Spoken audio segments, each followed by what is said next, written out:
నమస్తే. శ్రీ మాత్రే నమః. శ్రీ గురుభ్యో నమః. మనకి ఖగోళంలో ఎప్పుడూ చెప్పుకుంటున్నట్టే గ్రహాలు తమ తమ పరిధిలో ముందుకు వెళ్ళడము అంటే సంచారం చేస్తూ, మళ్ళా ఒక్కొక్కసారి వెనక్కి వస్తూ, మళ్ళా ముందుకు వెళ్తూ ఉంటారు.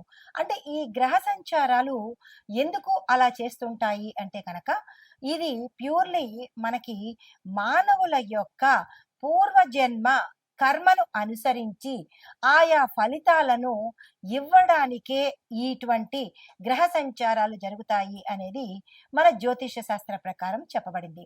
అయితే ఈ ఒక్కొక్క గ్రహము ప్రతి మనిషి మీద తనదైన కర్మ ప్రభావాన్ని మనుషుల యొక్క ఆహ్, అంటే పూర్వకర్మలను అనుసరించి ఏ ఫలితాన్ని, ఏ సమయానికి, ఏ స్థానం నుంచి అంటే మనకి జ్యోతిష శాస్త్రంలో 12 స్థానాలుంటాయి. ఈ 12 స్థానాల్లో ఆ జీవి యొక్క అంటే ఆ మనిషి యొక్క పాపాలను కానీ, కర్మలను కానీ, పుణ్యాలను కానీ, వాటిని అంటే పితృదోషాలు కావచ్చు, లేదా కర్మలు కావచ్చు, మనిషి చేసిన పూర్వజన్మవి, ఈ జన్మవి కలిపి వాటిని అనుభవింప చెయ్యడం కోసము ఈ గ్రహాల యొక్క సంచారం జరుగుతుంటుంది. అయితే అందులో ప్రధానంగా మనకి ఇప్పుడు జరిగేది శని గ్రహ సంచారము. మోస్ట్ పవర్‌ఫుల్ ప్లానెట్ అన్నమాట. దాంతో పాటు అన్నీ అనుగ్రహించే ఆహ్, మంచి గ్రహము శని గ్రహము. అనగా శని భగవానుడు ఆయుష్‌నిస్తాడు, ఆరోగ్యాన్ని ఇస్తాడు. మంచిగా మసలుకుంటే పాపకర్మలను తుడుచుకునేందుకు, అనుభవించేందుకు తగిన శిక్షలను కూడా శని భగవానుడు అందజేస్తాడు. అయితే ఏ గ్రహము చెడు కాదు, ఏది నష్టాన్ని కలగచేయదు. అది కొంతమందికి మంచి చేస్తూ, మరికొంతమందికి చెడు ఎందుకు చేస్తోంది అంటే గనక, ఆయా మనుషుల యొక్క చేసుకున్న కర్మ ఫలితాలను మాత్రమే గ్రహాలు అందిస్తూ ఉంటాయి.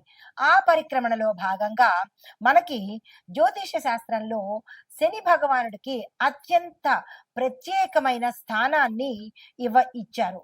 ఆయన కర్మ ప్రదాత అంటే శనిదేవుడు సహనానికి పరీక్ష పెట్టడమే కాకుండా సహనాన్ని కూడా అనుగ్రహింపచేస్తాడు. అయితే ఈ శని తలుచుకుంటే ధనికుడు అపర కుబేరుడు కూడా అంటే మిలియనీరు ట్రిలియనీరు కూడా తెల్లారేపాటికి క్షణమాత్రంలో నిరుపేదని చేస్తాడు. అలాగే పూటకు గతిలేని నిరుపేదను కూడా తక్షణం మాత్రాన్నే ధనికుణ్ణి చేసే శక్తి శని భగవానుడికి ఉందన్నమాట. అందుకే అందరూ శని అంటే భయపడతారు. భయం కాదు, భక్తితో ఉండాలి. చాలా శక్తివంతమైన గ్రహము. అయితే ఆయన ఏమని శపథం చేస్తున్నాడు? ఈ మే నెలలో తన సంచారము అంటే మార్చి 29న శని భగవానుడి యొక్క సంచారము మనకి ఆహ్, మేషం నుంచి మొదలైంది. అయితే ఇప్పుడు మరలా వెనక్కి వెళ్ళి తిరిగి మళ్ళా తిరోగమన దశలో 138 రోజుల పాటు గ్రహాల అంటే కొంతమందికి అంటే కొన్ని రాశుల వాళ్లకు చుక్కలు చూపిస్తాను అని శపథం చేసి మరి వస్తున్నాడు. ఎందుకు అలా అంటున్నాడు? ఎందుకు చుక్కలు చూపిస్తానంటున్నాడు అంటే, ఆయా జాతకులు అంటే ఆ రాశుల వాళ్ళు, ఆ నక్షత్రం వాళ్ళు గత జన్మ పాప కర్మలను తుడిచేందుకు ఈ సమయంలో తన తిరోగమన సమయంలో చాలా ఇబ్బందులకు గురి చేయబోతున్నాడు. ఆ రాశులు ఏంటంటే కనుక మేషరాశి, మిథున రాశి, సింహరాశి. అంటే మిగతా రాశులకు కూడా ప్రభావం ఉంటుంది. కానీ ఈ మేష, మిథున, సింహరాశుల వాళ్లకు చాలా చాలా చాలా గడ్డు కాలము, చాలా కష్టాలు పడవలసిన సమయము ఈ 138 రోజుల పాటు. అయితే క్లుప్తంగా చెబుతాను మేషరాశి వారికి, మిథున రాశి వారికి, సింహరాశి వాళ్ళకి. మరలా నేను చాలా ఏ ఏ రంగాల వాళ్లకు ఎలా ఉండబోతోంది అని చాలా వివరంగా మీకు తెలియపరుస్తాను. అయితే ముందుగా మేషరాశి వారికి ఈ శని తిరోగమన సంచారం వల్ల జాతకులకు విపరీతమైన కష్టాలను ఇవ్వబోతున్నాడు. ఏ పని చేసినా అవ్వకపోవడము, విఘ్నాలు కలగటము ఇలాంటివి చాలా కష్టకాలము, గడ్డు కాలము ఈ మేషరాశి వాళ్ళకి. ఎటువంటి పరిష్కారాలు కూడా లేనటువంటి కష్టాలను, ఇబ్బందులను 138 రోజుల పాటు ఇవ్వబోతున్నాడు. దీంతో పాటు కష్టాలతో పాటు ఆరోగ్యము, కుటుంబ సమస్యలు అంటే విపరీతమైన ఆరోగ్య క్షీణత, కుటుంబ సమస్యలు, జీవితం అంతా అంటే ఈ 138 రోజుల పాటు తమకు తాము ఈ జీవితం వృధా అనుకునేలాగా ఈ మేషరాశి వారి మీదకి తీవ్రమైన ఒత్తిడిని తీసుకురాబోతున్నాడు. తర్వాత మిథున రాశి వారికి కూడా ఈ తిరోగమన సమయంలో 138 రోజుల పాటు తీవ్రమైన కష్టాలు పడనున్నారు. ఈ సమయంలో వీరికి ఉద్యోగాల్లో ఇబ్బందులు, ఉద్యోగస్తులకు అయితే కెరియర్‌లో ఇబ్బందులు, కొంతమందికి నష్టాలు ఉండడము, తర్వాత జీవితంలో కొన్ని ఇబ్బందులు కలగడము, ఆరోగ్యపరంగా వీరికి ఎటువంటి ఇబ్బందులు లేవు కానీ మిగతా నష్టాలను కలగజేయబోతున్నాడు. జాగ్రత్తగా ఉండవలసిందిగా చెప్పడమైంది. అయితే కొంతమంది కొన్ని నక్షత్రాల వాళ్ళు అనగా మిథున రాశిలో ఉండే అన్ని నక్షత్రాల వాళ్ళకి ఇది వర్తింపదు.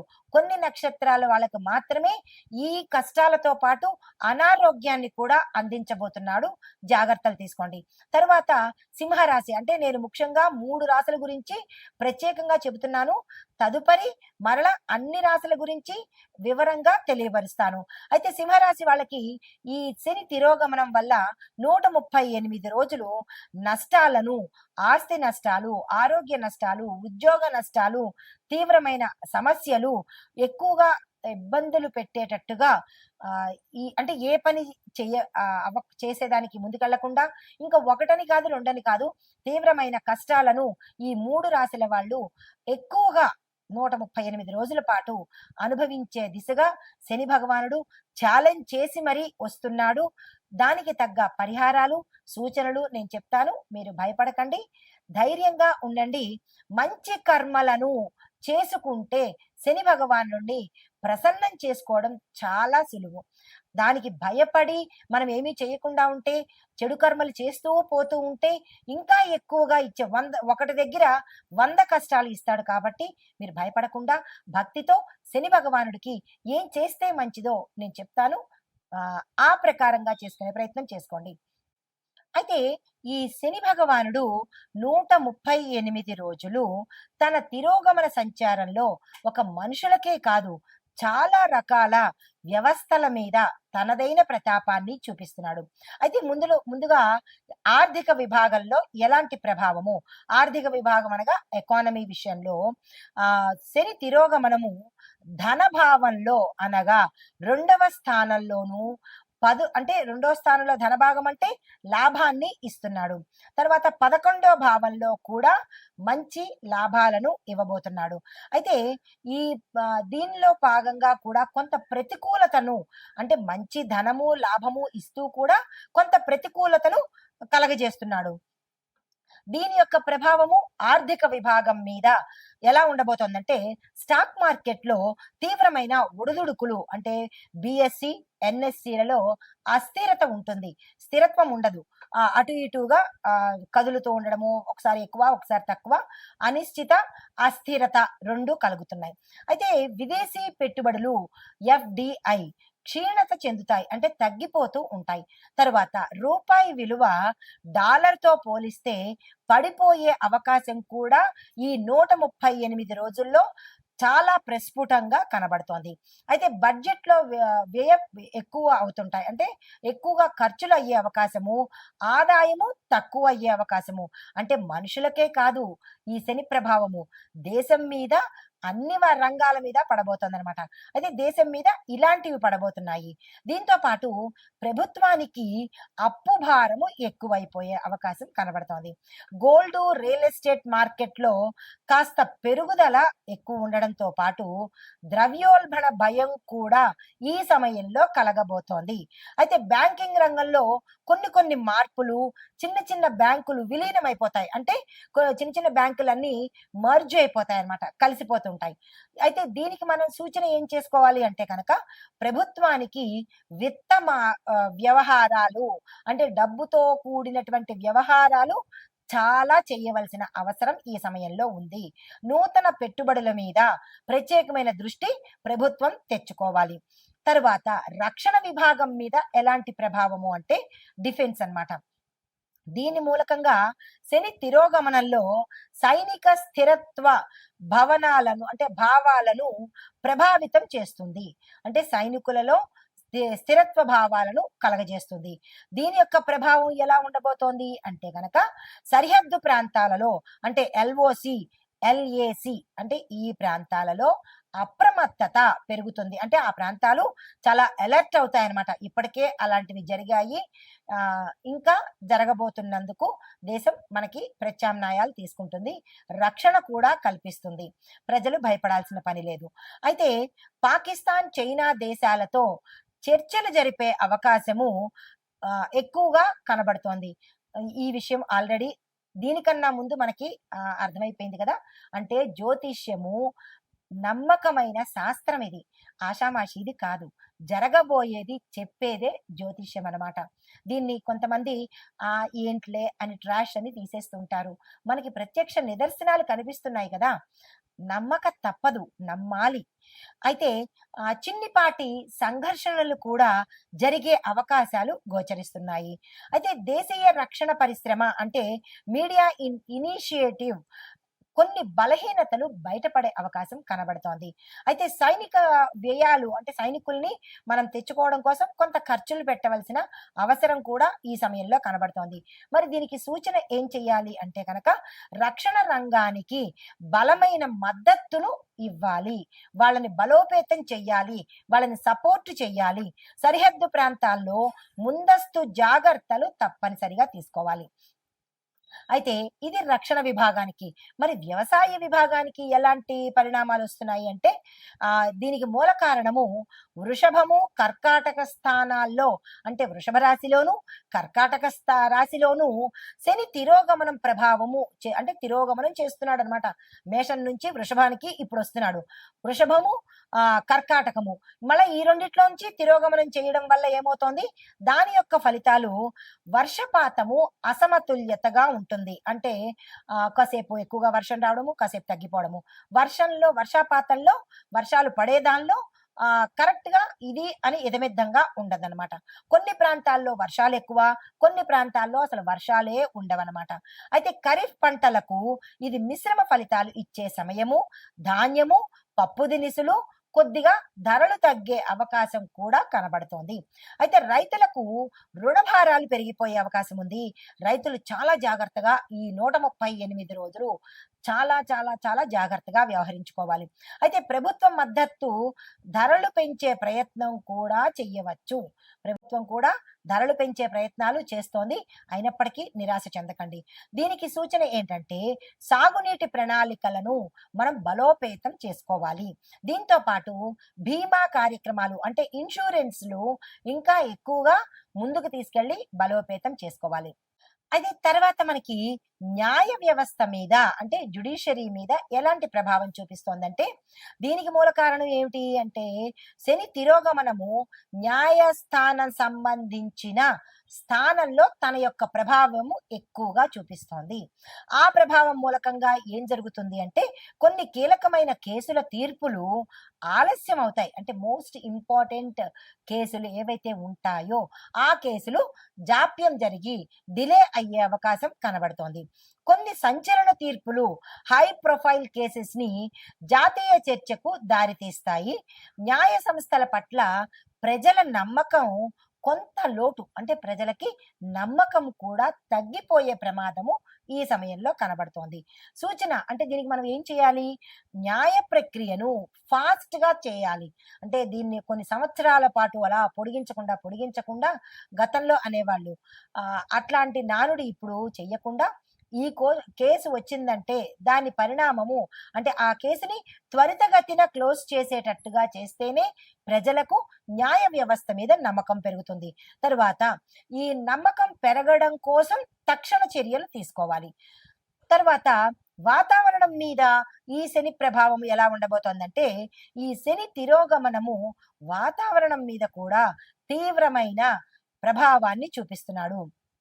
అవి ఎలాంటి ప్రభావాలంటే కనుక అకస్మాత్తుగా మిడిమిడి వర్షాలు, పూర్తిగా కూడా కాదు, సగం సగం వర్షాలు, అటు ఎండ ఇటు వాన రెండు కలిపి ఉండేటట్టుగాను, పశ్చిమ మరియు తూర్పు తీరాల్లో తుఫాన్లు వచ్చే అవకాశం చాలా ఎక్కువగా కనపడుతోంది. అయితే కొన్ని చోట్ల తీవ్రమైన వడగండ్ల వానలు కూడా పడే అవకాశం కనబడుతోంది. హిమాలయ పరిసర ప్రాంతాల్లో, నార్త్ ఇండియా ప్రాంతాల్లో మంచుగడ్డలు ప్రవాహంలాగా వచ్చే అవకాశం కూడా కొన్ని చోట్ల కనబడబోతోంది. జాగ్రత్తలు తీసుకోండి.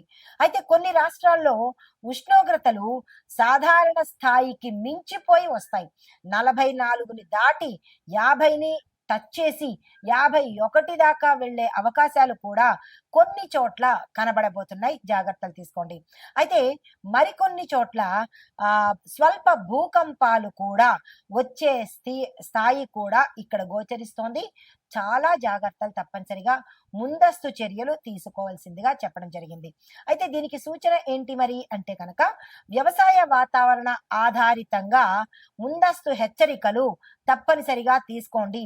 ఇందులో నేను చెప్పినవి ఏది అక్షరం పొల్లు పోవడం లేదు. ఎందుకు అంటే ఇది శాస్త్రపరంగా తీసుకొని చెప్పినవే తప్ప ఆషామాషిగా చెప్పిన విషయాలు ఇందులో ఒక్కటి కూడా లేదు. కాబట్టి చాలా జాగ్రత్తలు తీసుకుని దానికి తగ్గ సూచనలు చేసుకోండి. అయితే ఎక్కడికక్కడ ప్రభుత్వం కానీ ఆయా ప్రాంతాల్లో ఉండే నాయకులు కానీ హెల్ప్ డెస్కులు ఏర్పాటు చెయ్యండి. తరువాత సామాజిక రాజకీయ స్థితి ఎలా ఉండబోతోందంటే సోషియో పొలిటికల్ సిచ్యుయేషన్స్, దీనికి మూల కారణం మన శని భగవానుడే. ఆయన ఏం చేస్తున్నాడు అంటే ఎక్కువగా వీటి మీద, ఈ దీని మీద సామాజికంగా ఎక్కువ ప్రభావాన్ని చూపించబోతున్నాడు. అయితే దాని యొక్క స్థితి ఎలా ఉండబోతోంది అంటే కనుక కొన్ని రాష్ట్రాల్లో రాజకీయ అస్థిరత, ఫిరాయింపులు అంటే ఒకళ్ళ మీద ఒకళ్ళు నెట్టేసుకోవటము, ప్రభుత్వంలో మార్పులు చేర్పులు కూడా జరిగే అవకాశాలు చాలా ఎక్కువగా కనబడుతున్నాయి. అయితే మరొక విషయము, ప్రజల్లో ప్రభుత్వ విధానాల మీద తీవ్రమైన అసంతృప్తి, ఇష్టం లేని తనము ఇక్కడ ఎక్కువగా కనబడే అవకాశం కనబడుతోంది. అయితే నిరసనలు, ఉద్యమాలు జరిగే అవకాశము, విస్తృతంగా పెరిగే అవకాశం కూడా ఇక్కడ చాలా ఎక్కువగా కనబడుతోంది. కొన్ని చోట్ల దళితులు, గిరిజనులు తమ హక్కుల కోసము పెద్ద స్థాయిలో ఉద్యమాలు కూడా జరిగే అవకాశాలు సూచనప్రాయంగా కనబడుతున్నాయి. కొత్త రాజకీయాల కూటములు ఏర్పడతాయి, పొత్తులు కూడా ఏర్పడే అవకాశం కనబడుతోంది. అయితే మరి దీనికి సూచన ఏం చేయాలి అంటే కనుక ప్రజల సమస్యలను తక్షణమే ఆలకించాల్సిన అవసరం తప్పకుండా ఉంది. రెండవది, మద్దతుదారులను చక్కదిద్దే రాజకీయ మౌలిక మార్పులను తక్షణమే తీసుకోవాలి. ఇవి మనకి చెప్పదగిన సూచనలు. అయితే ఓవరాల్ గా చూసినట్టయితే కనుక సామర్థ్యం ఉన్న నాయకత్వము, తరువాత సూక్ష్మ ఆర్థిక విధానాలు, బలమైన రక్షణ ప్రణాళికలు తీసుకుంటేనే కొంత రెమెడీస్ కల్పించే అవకాశం కనబడుతోంది. వీటి మీద తప్పనిసరిగా ప్రభుత్వం కానీ, ప్రజలు కానీ, నాయకులు కానీ దృష్టి పెట్టాల్సిన అవసరం 100% ఉంది. తదుపరి రాశి మిథున రాశి. ఈ రాశిలో ఉండే వారికి శని తన ప్రభావాన్ని ఎలా చూపిస్తున్నాడు అంటే కనుక వ్యాపారాల్లో విపరీతమైన నష్టాలు వస్తాయి. మీరు ఏ పని చేసినా నష్టానికి దారి తీసేటట్టుగా కనబడుతోంది. కొత్తగా వ్యాపారాలు ఈ సమయంలో స్టార్ట్ చేయకండి, పెట్టుబడులు పెట్టకండి, విస్తరణ జోలికి అస్సలు వెళ్ళకండి. ఏదైనా ఒప్పందాలు జరుపుకోవాలన్నా, ఏదైనా భాగస్వామ్య ఒప్పందాలు కానీ, ఏదైనా నిర్ణయాలు తీసుకోవాలన్నా ఈ సమయాన్ని దాటించే ప్రయత్నం తప్పనిసరిగా చేసుకోండి. ఇంకా తప్పదు అనుకుంటే కనుక మీ వ్యక్తిగత జాతక పరిశీలన చేయించుకొని, మీ వ్యక్తిగత జాతకంలో శని భగవానుడు ఏ స్థానంలో ఉన్నాడు, వ్యాపార స్థానమా, బిడ్డల స్థానమా, ఆరోగ్య స్థానమా, కర్మస్థానమా అనేది చూసుకుని దాని ప్రకారంగా మీరు చర్యలు తీసుకున్నట్టయితే కొంత సానుకూలమైన ఫలితాలు కనబడతాయి. అయితే ఉద్యోగంలో మార్పులు ఎక్కువగా వస్తాయి. మీరు మారిన చోటకి నిరాశ ఎదురయ్యే అవకాశాలు ఈ సమయంలో ఏది చేసుకున్నా నిరాశ కలిగేటట్టుగాను గోచరిస్తోంది. దానికి కూడా మీరు నిరాశ పడకండి.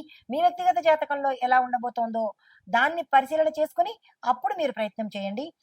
మంచి ఫలితాలు కనబడతాయి. అయితే కుటుంబ స్థానంలో అపార్థాలు తల ఎత్తే అవకాశం కనబడుతోంది, గొడవలు జరిగే అవకాశం కనబడుతోంది. జాగ్రత్తలు తీసుకోండి, సంయమనంతో ప్రవర్తించండి. ఆరోగ్య విషయంలో చాలా చాలా చాలా జాగ్రత్తగా ఉండవలసిన సమయము. శని భగవానుడు అనారోగ్య సూచనలు కనిపింపజేస్తున్నాడు. దానికి తగ్గట్టుగా మీరు జాగ్రత్తలు తీసుకోండి. ఆహార వ్యవహారాల్లో మీరు స్టైల్‌ని మార్చుకునే ప్రయత్నం చేసుకోండి.